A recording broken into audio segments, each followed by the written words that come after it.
육체는 풀이다, 풀은 마른다. 여러분, 캘리포니아의 겨울과 여름을 비교해 보면 캘리포니아는 사계절이 뚜렷하지 않지만 기온차로 좀 알 수 있습니다. 그런데 캘리포니아는 겨울에 대부분 비가 옵니다. 그래서 들판을 보면 겨울에는 파랗습니다.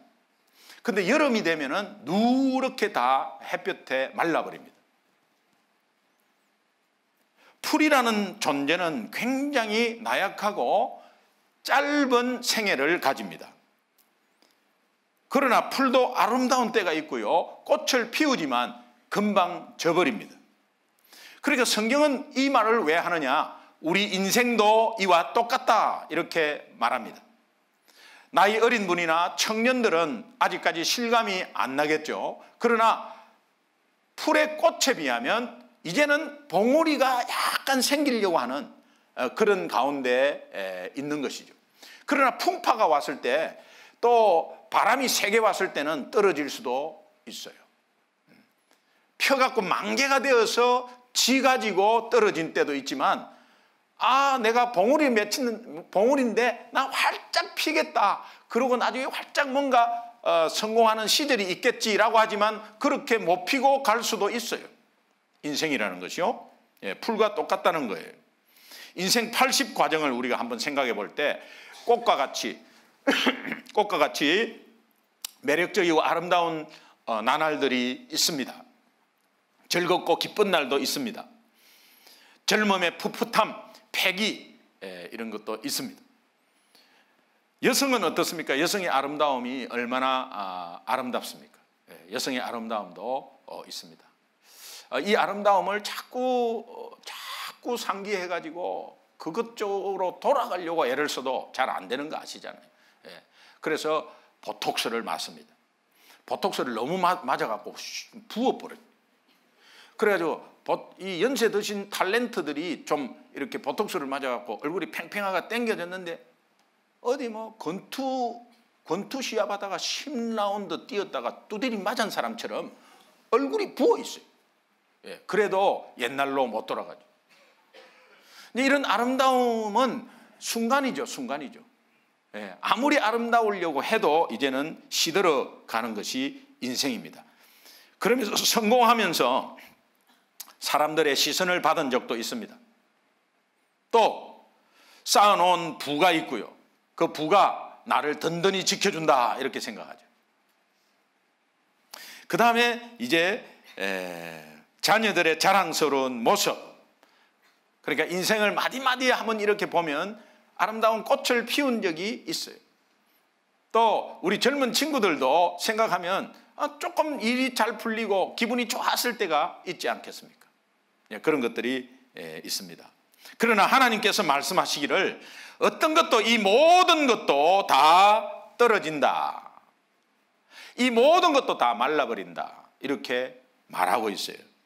시대를 막론하고 이것은 불변의 진리입니다. 여러분도 그것이 인생을 살면서는 잘 못 느껴요. 그러나 한번 돌아보면 맞을 겁니다. 그래서 풀은 마르고 꽃은 떨어지듯이 우리 인생 아무것도 아니다, 이것이 성경 말씀이에요. 그래서 한마디로 영어로 말하면 nothing, 한국말로 말하면 그냥 없단데 허무, 공허. 공허. 오늘 베드로전서 1장 방금 읽었던 것이 그런 말씀의 메시지예요.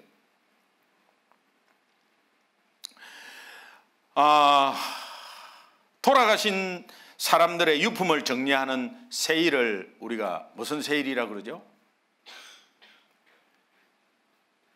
돌아가신 분들을 정리하면서 이렇게 유품을, 그 에스테이트 세일이라고. 에스티메이트가 아니고 에스테이트 세일이라고. 제가 잘못 알고 있나? 처음 듣는 이야기처럼 미국에 살면서 아버지 어머니가 돌아가시면서 아들이 자식들이 와가지고 그 집을 정리하면서 내놓은 걸 세일을 에스테이트 세일이라고. 이 에스테이트 세일을 온 지역을, 미국 전역을 수소문해가 다니면서 골동품을 수집하는 장로님이 계세요. 재미를 톡톡히 보고 있어요.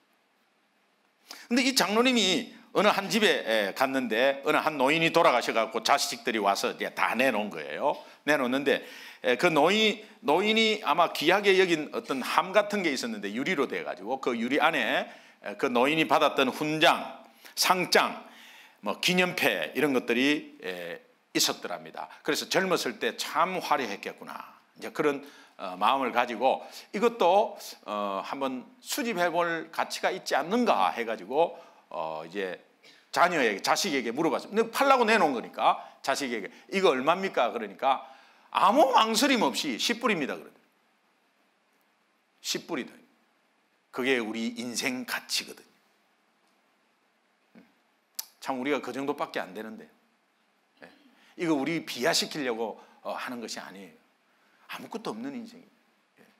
저희 아버지가 소천하시고 이제 짐 정리를 자식들이 하게 됐습니다.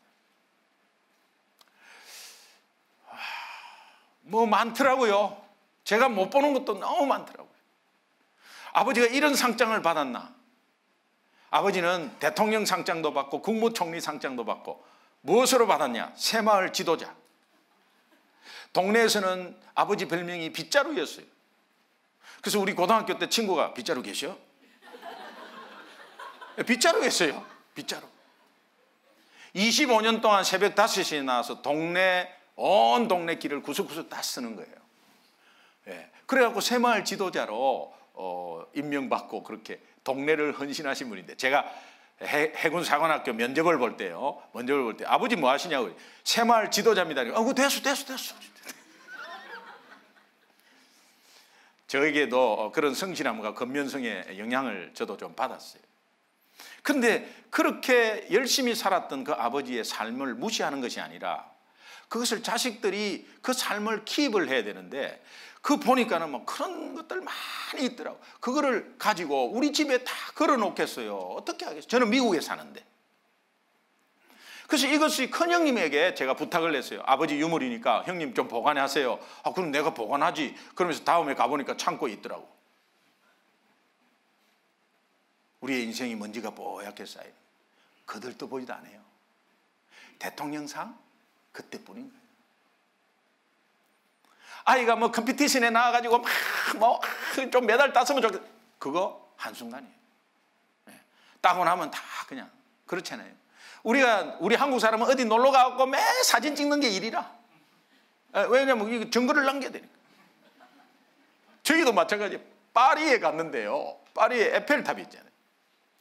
에펠탑이 있는데 그 파리에 무슨 전체 집회 때문에 갔어요. 집회 때문에 갔는데 에펠탑이 있는데 에펠탑에 뭐 올라가려고 사람이 줄을 짜.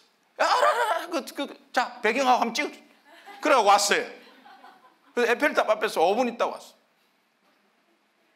근데 에펠탑만 있지. 그 뭐 복잡한 동네야. 볼 것도 하나도 없어요. 몽마르트 언덕?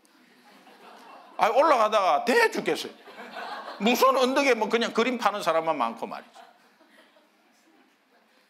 무식하니까 그래요. 네.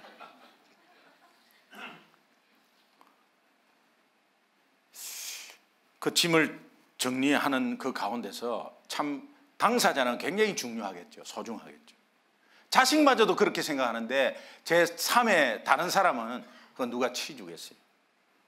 인생 그거 얼마입니까? 10불입니다. 그분이 돌아가시다가 벌떡 일어나고 내 10불밖에 안 되나? 다시 살아날 것 같은. 그게 인생이라는 거예요. 예. 잠깐 있다가 가는 세상을 살면서 우리 헛된 인생을 붙잡고 거기에 집착하는 경향이 있지 않습니까? 그것이 전부인 양 한평생을 사는 것은 속고 사는 거거든요. 그것이 전부가 아닌데 전부인 양 나 이것 아니면 안 됩니다 하면서 끝까지 붙잡고 있는 거 있죠. 이것 아니면 되는데 속고 있는 거거든요. 그러면서 영원한 것에 전혀 관심 없이 잠깐 있다가 가는 것에 너무 관심을 두고 가다가 어느 날 막다른 골목에 딱 도달해 버리는 거예요. 이런 모습을 저는 목사로서 많이 보았습니다. 여러분, 우리 인생이 이렇게 끝날 수는 없지 않습니까? 허무한 인생이다. 그리고 허무하게 생각하고 허무하게 죽어버리면 더 허무한 거지. 허무한 인생이라고 성경은 말하고 있지만 그 허무를 극복할 수 있다고 말합니다.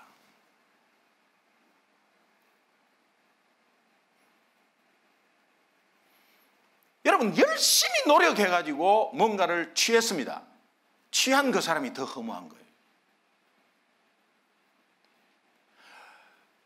돈을 벌려고 그렇게 했는데 돈이 벌려지니까요, 이 공헌은 이루 말할 수 없는 거예요. 근데 여러분, 이해가 잘 안 가실 거예요. 아이고, 돈 100만 불만 좀 있었으면 좋겠다. 그거 밑에 이부자리 깔고 좀 이렇게 돈 위에 좀 잡았으면 좋겠다. 그럼 자보아요. 한번 자보세요. 자보면 어마어마하게 자기가 아마 공헌한 것이 더 느낄 거예요. 이제 이런 것이 우리의 인생인데, 여기에 허무에 대한 인생의 답이 있다는 거예요. 이거는 젊었을 때 알면 더 파워 있습니다. 좀 더 젊었을 때 알면 더 파워가 있습니다. 오늘 여기에 청년이 있는데 청년이 이것을 알면 그 삶은 더 엄청난 파워가 있습니다. 이 해답이 있다고 하는데, 이 해답이 오늘 읽은 베드로전서 1장 24절 25절을 보는데, 그 25절에 보면 오직 주의 말씀은 세세토록 있도다 하였으니 너희에게 전한 복음 이 말씀이니라, 이렇게 되어 있어요. 이게 다시 말하면 이 세상에서 믿을 것은 사람도 아니요 돈도 아니요 변치 못할 세세토록 있는 하나님의 말씀이다. 영원히 변치 않고 살아있는 이 진리의 말씀이 오늘 허물을 극복할 수 있는 유일한 방법이다. 그렇게 말하고 있습니다. 여러분, 요한복음 3장 16절이 너무도 잘 아는 말씀인데, 요한복음 3장 16절 한번 읽겠습니다. 같이 읽습니다. 시작. 하나님이 세상을 이처럼 사랑하사 독생자를 주셨으니 이는 저를 믿는 자마다 멸망하지 않고 영생을 얻게 하려 하심이니라. 요한복음 3장 16절이 이런 일반 광고에도 많이 나옵니다. 여러분, in and out, 들어가나 나가나 복을 받는다는 성경 말씀에 따라 이 기업이 생겼습니다. 그래서 다른 분은 다 모르지만 이 절실한 크리스찬 기업입니다. 기업인데 그 컵 밑에 요한복음 3장 16절을 새겨놨습니다. 새겨놨는데 이것이 왜 컵 밑에만 있느냐? 컵 밑에가 있는, 밖으로 이렇게 있으면 이것이 미국에서는 수가 들어오는 거예요. 나는 왜 이슬람인데 왜 이 성경 기절을 여기에 주느냐는 기분 나쁘다. 그럼 지가 거기 안 가면 되지. 그런데 미국은요, 그런 게 아니래요. 예, 그래서 이건 남에게 피해 끼치는 거다. 그러면서 꼭 자기가 들춰갖고 볼 사람한테는 그냥 그렇게 해도 된다 해갖고 맨 밑으로 이렇게. 근데 이게 음료수 담기 전에 봐야지. 음료수 담아갖고 보면 안 되잖아요. 그 음료수 다 먹으면 쓰레기통에 들어가는 거예요. 거의 안 봅니다. 그러나 저 밑에 들어가 있는 것은 기업 이념을 두고 있거든요. 유명한 풋볼 선수는 얼굴에 John chapter 3 verse 16 적어놨습니다. 저것은 저 욕들어 먹는 사람, 욕들어 먹는 것도 있고요. 그러나 저건 자기 자신의 어떤 신앙이거든요. 이제 저분은 인생의 허무에서, 저분이 돈이 많은 사람이에요. 그러나 인생의 허무에서 나는 이 말씀 가운데 극복했다고 사람 앞에서 이렇게 자신 있게 내놓는 사람이에요. 여러분, 하나님은 사랑이라고 말씀합니다.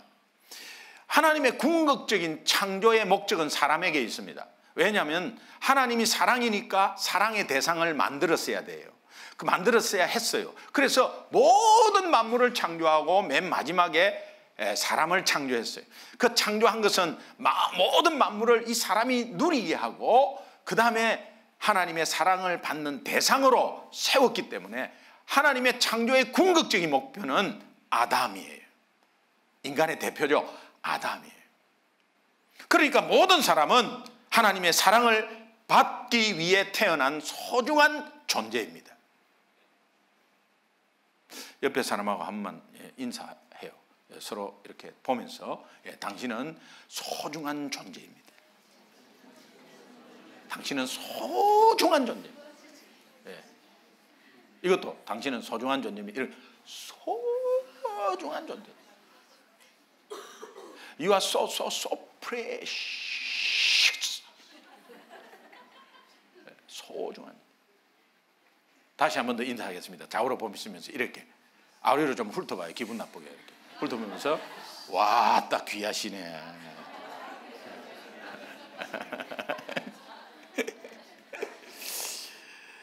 여러분, 하나님 사랑을 받을 존재로 이렇게 우리 이 땅에 살고 있다면 얼마나 귀한 존재인데, 그 사랑을 모르고 그 사랑을 못 받고 있다면 너무너무 불행한 존재예요.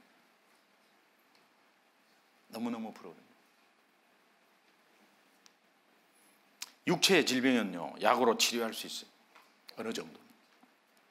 인생의 절망과 두려움과 염려를 치료할 수 있는 것은 사랑밖에 없어요. 사랑밖에 없어요. 세상에는 빵을 얻지 못해서 죽어가는 사람이 많습니다. 그것도 불쌍하죠. 그러나 사랑을 받지 못해서 죽어가는 사람이 더 많습니다. 외로운 거죠. 여러분 집에서도 가장으로서 외로움을 느낄 겁니다. 엄마로서 외로움을 느낄 겁니다. 또 어떤 면에서는 싱글맘으로 정말 아이들을 위해서 어려운 이 민생활을 하는 가운데서 얼마나 외로움을 느끼겠어요. 그러나 가족이 있어도요, 외로움을 느끼는 것이 우리 인간이에요. 왜 그렇습니까? 인간끼리 나누는 사랑은 허물을 극복할 수 없어요. 근본적인 인생의 허물을 극복할 수가 없어요. 사랑하지만 뭔가 부족하고 불완전해요. 그러니까 뭔가 부족하고 불완전하니까 자꾸 사랑하면 할수록 허기지고 그 사랑에 더 심하게 갈증을 느껴요. 그래서 오빠는 왜 나만 안 사랑하느냐 이거예요. 오빠는 왜 옆에만 자꾸 한눈 파냐 이거예요. 어떤 모임 갔는데 왜 그 걔에게 왜 자꾸 눈길을 주냐 이거예요. 응? 그리고 왜 나만 좋아하지 옆에 사람은 잘해주는 걸 왜 잘해주냐 이거야. 인간의 사랑은 만족함이 없습니다. 그래서 자꾸 듣고 싶어요. 자꾸 듣고 싶어요. 실제로 또 그렇게 해야 돼요. 세상의 사랑은 우리의 근본적인 문제를 해결해 주지 못한다고 성경은 말하고 있습니다. 이런 처지에 놓인 우리를 하나님이 얼마나 우리를 사랑하시고 불쌍히 여기셔서 하나님의 온전한 사랑을 우리에게 부어주셨습니다. 그래서 하나님이 요한복음 3장 16절에 하나님이 나를 이처럼 사랑하사라는 말씀을 표현하고 있습니다. 그런데 하나님이 우리를 사랑하시려고 엄청나게 이처럼 사랑하사 그러는데 우리에게 문제가 하나 있어요. 하나님과 나 사이에 하나님의 사랑을 가까이 하지 못하도록 방해하는 엄청난 큰 담이 하나가 있다는 거예요.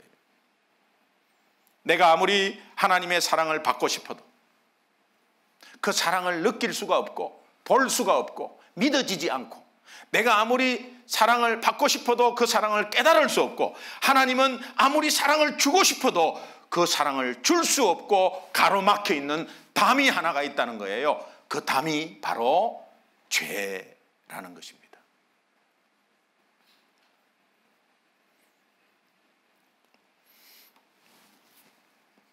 죄의 벽이 하나님과 우리 사이에 가로막혀 있는 거예요. 제가 우리 사랑나눔 축제하면서 금요일, 토요일 제가 그 노래 취입을 하나 했습니다. 금요일 날은 의학세를 불렀고요. 짝사랑 의학세 슬피 우니 이거 했고요. 어제는 우리 하나님 나라의 본향을 이야기하면서 도입 부분에 꿈에 본 내 고향을 나훈아 버전으로 했습니다. 고향이. 근데 어제 그 3층에서 우리 이제 간식을 먹는데 내일은 무슨 곡을 할 거냐 이거야. 내일은 안 합니다 그랬어요. 제가 하나님과 나 사이에 가로막힌 큰 담이 있었어.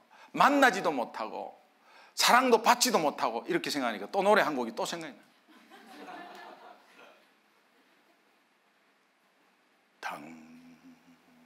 당신과 나 사이에 높은 벽이 없었다면 쓰라린 이별만은 없었겠네. 그만하겠습니다. 이 죄의 담을 우리의 힘으로 밀어낼 수도 없고 허물 수도 없다는 거예요. 우리의 힘으로 스스로는 절대로 할 수 없다. 어떠한 선행도, 어떠한 착한 일, 어떠한 공로도 이 담을 허물을 수가 없다는 거예요. 로마서 3장 23절은 죄의 삭은 사망이다. 죄의 대가는 생명을 요구한다. 담을 허물려면 뭔가 생명을 값을 치러야 된다. 그래서 우리 죄를 해결하려면 누군가가 생명을 내어놓아야 합니다. 구약에서는 죄 지을 때마다 그때마다 흠없는 어린 양을 자기 대신해서 죽였습니다. 그래서 그 핏값으로 그때마다 죄를 해결했습니다. 누군가가 나를 위해서 죽어줘야 돼. 근데 흠이 없어야 돼. 흠이. 인간의 대표로 오려면 인간이라야 해요. 인간의 죄를, 모든 죄를 씻어주려면 인간이라야 합니다. 인간의 대표가 파리가 될 수 없고 인간의 대표가 원숭이가 될 수가 없어요. 인간의 대표는 인간이라야 합니다. 그러나 인간이라는 크레딧이 있어야 합니다. 인간의 10달을 키워 어머니 뱃속에서 10달을 되어서 나온 사람이라야 합니다. 그러나 남녀 관계로 나왔다면 원죄라는 것이 있어서 안 됩니다. 흠이 없어야 합니다. 그러니 하나님께서 우리에게 그 담을 허물려는 계획 속에 하나님의 능력으로 성령으로 마리아에게 잉태를 시킨 것입니다. 그래서 흠 없는 죄 없는 사람이라야 되는 것이기 때문에 흠 없는 예수 그리스도가 이 땅에 탄생한 것입니다.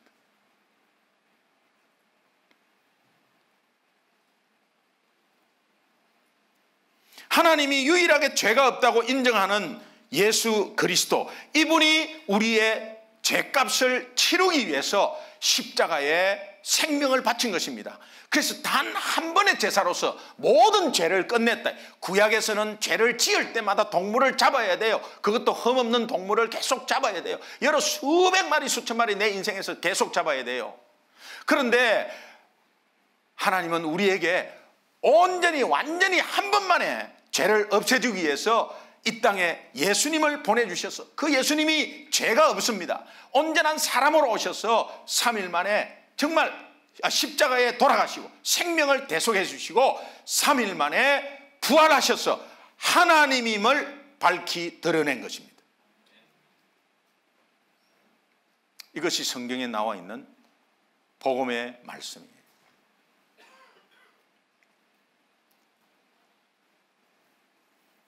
로마서 5장 8절 말씀은 우리가 아직 죄인 되었을 때, 착한 일 많이 했을 때 그런 게 아니고 아직 못된 짓 하고 있는 죄인 되었을 때,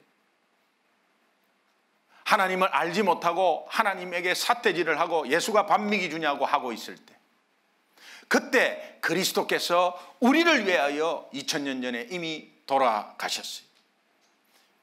저는 불교 회장을 했습니다. 오늘 목사로서 이렇게 있는 것이 정말 참 기적입니다. 예수가 반미기 주냐, 하나님이 살아있으면 나와보라 그래라. 자꾸 교회 가서 헌금을 바치면 그거 쓸데없이 그것을 말라고 바치냐고. 교회는 돈이나 밝히는 곳이지 절대 당하지 말라고. 그렇게 부정적으로, 엄청난 부정적으로 살았어요.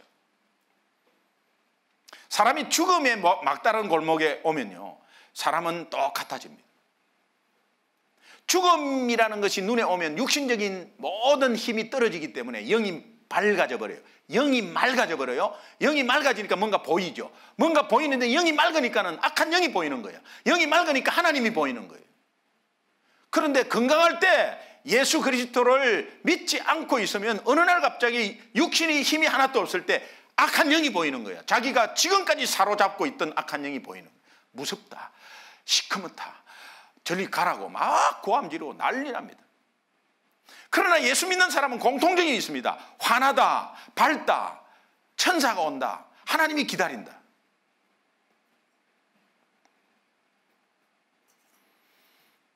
저는 주일을 어기고 제 아내가 그렇게 주일 일부 예배만 드리고 가자 그랬어요. 저는 교회를 그렇게 가고 싶나? 그러면 차 타고 가다가 십자가 있으면 두 번째 십자가에 들어가자. 똑같은 교회인데 뭐 그렇게 이렇게 빈정대고 그랬어요. 일부 예배 같이 가겠다고 약속해놓고 일부가 7시 예배인데 일부 예배 너무 억울하더라고. 빨리 가면은 빨리 가서 바로 스키를 탈 수 있는데 이래가지고 그냥 간다고 약속해놓고 바로 가버렸어요. 옆에서 제 아내가 차 돌려래. 간다고 약속했는데 왜 그러냐? 차 돌려래. 그래서 제가요 이렇게 이야기했습니다. 내가 다른 여자하고 놀러 가나? 나 가족 다 됐고 내가 놀러 간다. 교회가 그렇게 좋나? 가족보다 좋나? 남편보다 좋나? 차 돌려라? 아, 가다가 있으면 십자가 있으면 들어가면 되지. 뭐가 그렇게. 그러니까 또 화가 더 나는 게, 너가 남편이 똑똑해갖고 돈 많이 벌어줬지만 예수가 막 돌려라. 여기서는 말 못하지만 에이 10원짜리 20원짜리 30원짜리. 그러니까 뒤에 있는 아이 5살 2살짜리는 보고 겁내갖고 울고 말이지. 그러니까 시끄러워! 그러고 그런 시절이 있었습니다. 제 아내가 제가 목사 안수를 받으니까 이래요. 당신 예수 잘 믿으라 그랬지 누가 목사 되라 그랬나?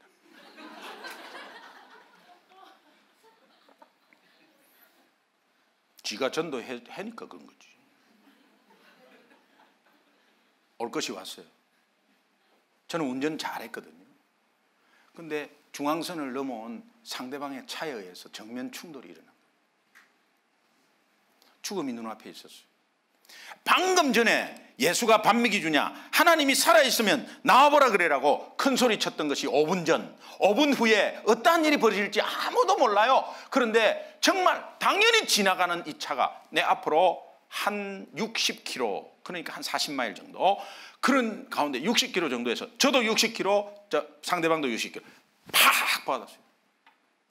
이것은 30층에서 떨어지는 충격이래요.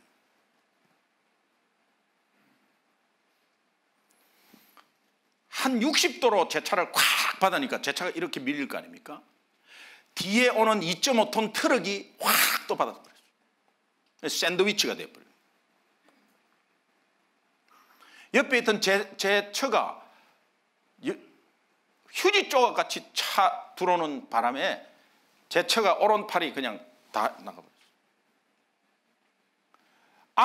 딸아이 5살 딸아이는 유리에 튕겨버려가지고 얼굴에 유리가 꽉 박혔어요. 살점이 이만큼 떨어져 나갔어요. 그리고 의식 없어요. 피투성이에요. 차에 불이 붙었어요. 저는 의식이 있었어요. 그리고 주위의 사람들 도움으로 어떻게 해가지고 막 어떻게 뭐 그냥 하여튼 뭐 장비를 가져와갖고 뜯어갖고 그렇게 해서 나왔어요. 그리고 제 가족들은 인제 아산병원으로 인제병원으로 다 옮겼어요. 강원도에서. 그때 이제 제가 돌아보는 것입니다.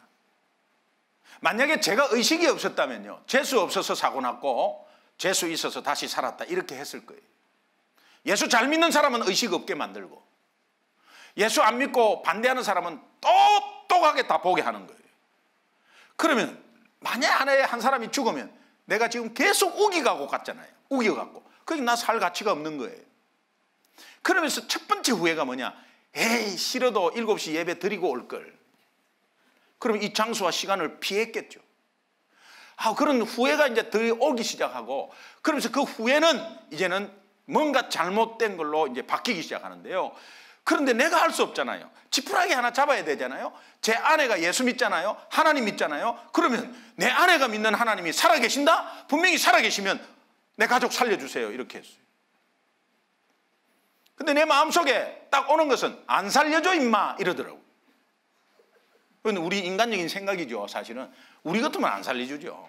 예. 네 방금 내 욕했는데 야 10원짜리야 20원짜리 하니까 5분 뒤에 와갖고 100불만 좀 빌려달. 가 임마. 그렇게 했을 거 아니에요. 살려달라 그랬어요.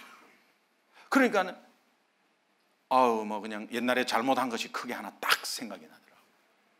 안 살려줄 것 같은 느낌이 드는 것이 왜 그럴까? 그것 때문일까? 그러면서 그 잘못에 대해서 잘못했다고 이야기했어요.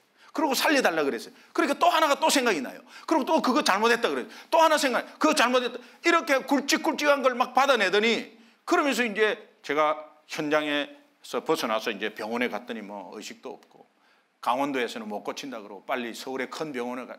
이래가지고 9시간 운전하는데 그것은 지옥이었어요. 강남 성모병원 응급실로 들어갔어요. 그래가지고 뭐 급하니까 막 그냥 들어가고, 그렇게 해서 수술이 6시간이 진행이 됐어요.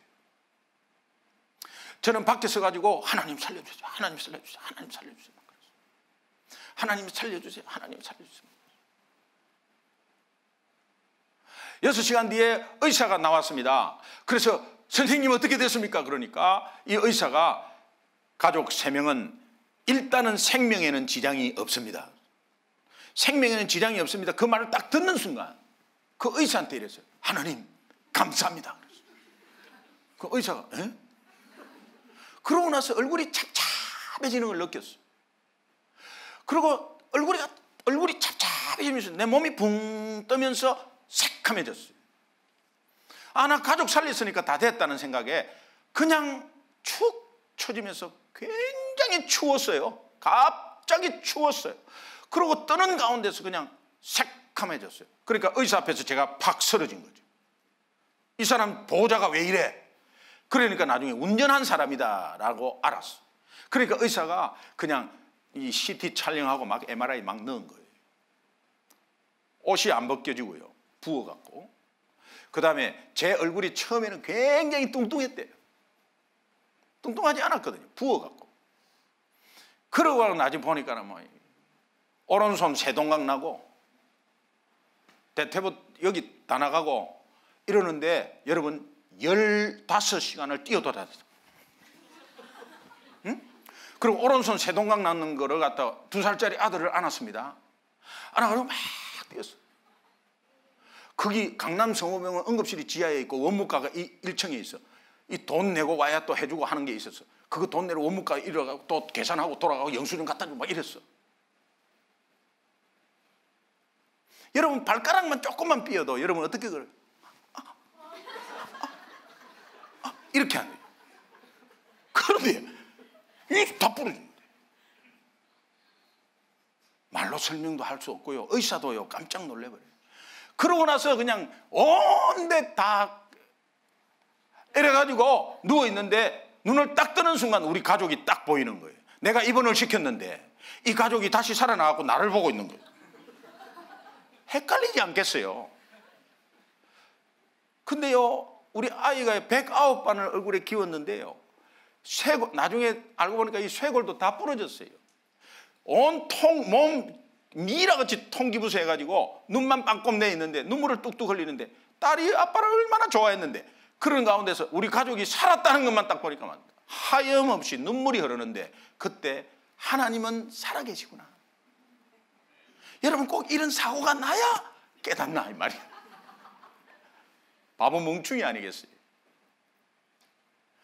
여러분 하나님의 살아계심을 여러분 미지근한 신앙에서 하나님의 살아계심은 오늘 이 자리에서 깨닫는 것이 가장 복된 줄로 믿습니다.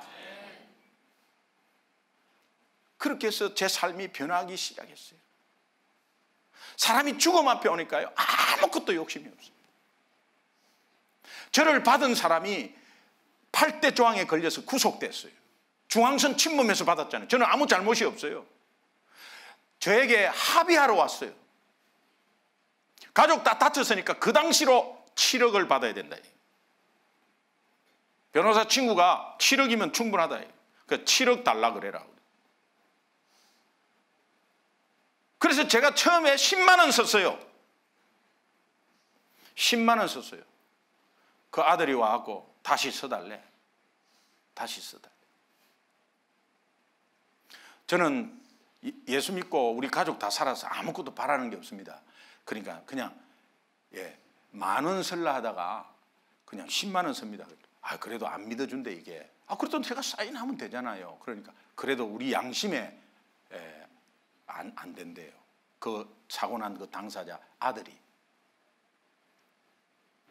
그래가지고 적는데 보니까 우리가 신도시의 아파트 당첨이 됐는데 그 당첨 중도금이 그때 1,700만인가 그렇더라고요. 그래서 1,700만 원 그 중도금을 썼어요.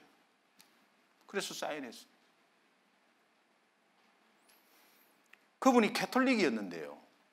어째 이런 사람들이 있나 이래가지고, 예. 그러니까 막 기독교에 관심을 가지고 막, 예.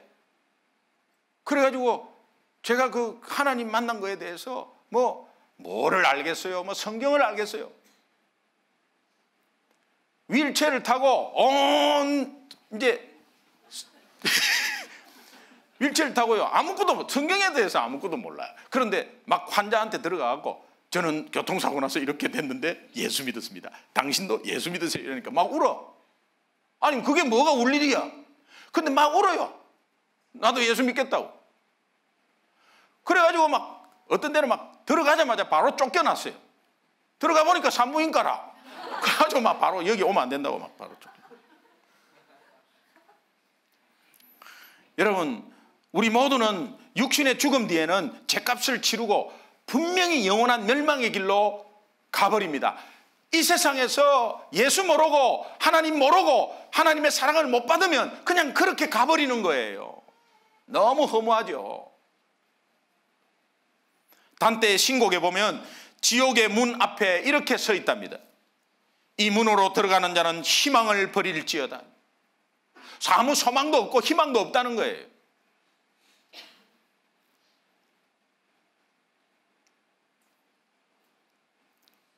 나에게 영원한 죽음을 극복하고 인생의 허물을 극복해 주실 분은 오직 예수 그리스도밖에 없다는 사실을 믿으시기 바랍니다. 요한복음 14장 6절에는 내가 곧 길이요 진리요 생명이니 나로 말미암지 않고는 아버지께로 올 자가 없느니라. 예수님이 이렇게 말하는 그분이 진짜 그분을 통해서 가지 않는다고 하면 그분은 사기꾼이에요. 이 말을 한 그분은 사기꾼이에요. 시대의 사기꾼이죠. 그러나 그분은 그 앞에 무슨 말씀을 하셨냐? 내가 하나님이다. 나를 본 자는 하나님과 동격으로 본다. 나는 곧 하나님이다고 이야기를 하고 있는 이분을 오늘 우리는 어떻게 생각해야 합니까?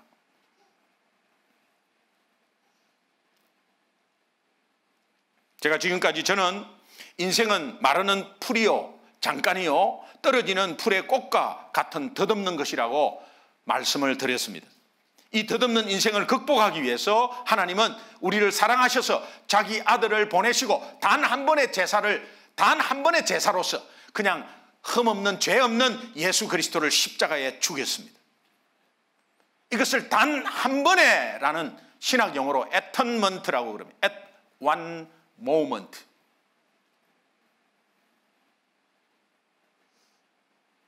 그러므로 오늘 우리에게 하나님의 사랑을 받는 자가 되게 하셨고 그것을 받았을 때에 우리의 사망, 우리의 죽음의 권세 이런 것에서 이기고 죽음의 눈앞에 있을 때도 우리가 담대히 그 죽음을 맞이하는 것은 다음에 하나님이 예비된 영원한 생명의 길이 있다는 것을 확신하기에 우리가 그 죽음을 담대히 맞이하는 것입니다. 아주 기쁘게 맞이하는 것입니다.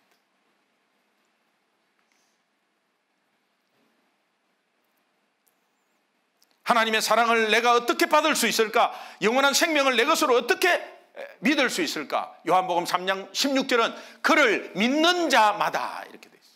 그를 믿는 자마다. 나의 죄를 대신해서 십자가에 죽은 것, 3일 만에 부활하셔서 나에게 영원한 생명을 주신 것, 그것을 믿는 자마다. 나의 모든 죄를 용서받고 나는 하나님의 사랑받는 존귀한 존재가 되었다는 것을 믿는 자마다. 믿음이라는 것은 마음으로 믿고 입으로 시인하는 거예요. 누군가가 여러분에게 이렇게 묻는다면 여러분은 어떻게 대답하시겠습니까? 제가 질문을 하나 드리겠습니다. 내 생애에 제일 위대한 순간이 있었다면 어떤 순간이었습니까? 여러분의 생애에 지금까지 살아온 생애에 제일 위대한 순간이 있었다면 어떤 순간이었습니까?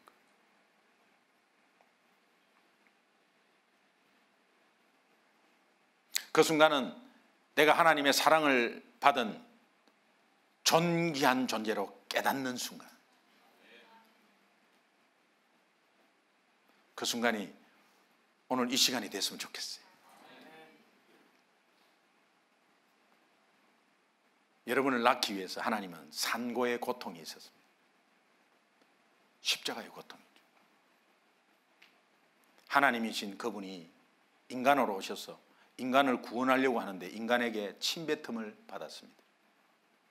채찍에 맞았습니다. 여러분 때문에, 저 때문에. 그런 산고의 고통이 있어서 오늘 우리 하나님의 자녀 되고 너는 내 아들이라고 그렇게 하나님이 감격해서 우리에게 말씀하고 계세요. 그래서 여러분은 소중하다는 거예요. 그런 산고의 고통과 값을 치루었기 때문에 예수 생명하고 여러분 생명하고 바꿨어요. 그러니 여러분이 소중하다는 존재, 소중하다. 여러분, 영국의 에든버러 대학의 제임스 심퍼슨 박사는 마취제를 발견한 유명한 분입니다. 이 클로로포름이라는 마취제를 이 마취제 발견하고 나서 수술이 원활하게 되기 시작했어요. 마취제 없으면 어떻게 수술하겠습니까? 수술이 원활하게 됐어요. 이 수술이 원활하게 된 이것 때문에 굉장히 유명하게 되고 의학 수술이 발달이 엄청나게 이제 하는 계기가 됩니다. 이분이 은퇴할 때요, 신문 기자들이 물었습니다. 제임스 심퍼슨 박사님, 당신이 지금까지 살아온 생애 중에 가장 위대한 순간이 어느 때였습니까? 그러면은 기자들은 유도 질문을 한 것입니다. 유도 질문을 한 것이에요. 저는 클로로폼을 발견하는 그 순간, 가장 위대한 순간이라고 생각합니다. 이런 말을 들으려고 질문을 했어요. 근데 이 제임스 심퍼슨 박사님이 내가 예수 믿고 내가 얼마나 소중한 존재라는 것을 깨닫는 순간이 저의 인생의 가장 위대한 순간이었습니다. 오늘 이 제임스 심퍼슨 박사님이 한 이 고백이 오늘 이 시간에 우리의 고백이 되기를 간절히 소원합니다. 하나님께서 나를 사랑하셔서 나에게 영생을 안겨준 그날, 아니 이날, 이 순간이 될 수 있어요. 그 순간을 영원히 잊지 않고, 그것이 가장 위대한 순간이에요. 왜? 그 순간부터 여러분의 삶은 바뀌니까. 여러분, 화이트 아니면 블랙으로 확실히 하십시오. 중간에 양다리 서리다리 걸치지 마십시오. 정말 예수님이 살아계신다, 그분이 정말 오직 하나님이라면, 왜? 그분이 그렇게 직접 말했거든요. 그렇지 않으면 사기꾼으로 완전히 여겨서 다른 데로, 다른 종교로 완전히 가버리든지요. 그렇지 아니라면 오늘 우리가 교회에 나오고 예수를 믿는다면 확실한 입장 증거를 하셔서 완전히 입장 정리를 하셔서 이제는 그분만이 유일한 생명의 영생의 길이요, 그분만이 나의 유일한 구원자라는 것을 오늘 이 시간 깨닫고, 그것이 가장 위대한 깨달음, 내가 그렇게 해서 가장 위대한 소중한 존재라고 그렇게 깨닫는 귀한 시간이 되기를 주님의 이름으로 축원합니다. 우리 눈을 한번 감으시고 한번 기도하겠습니다.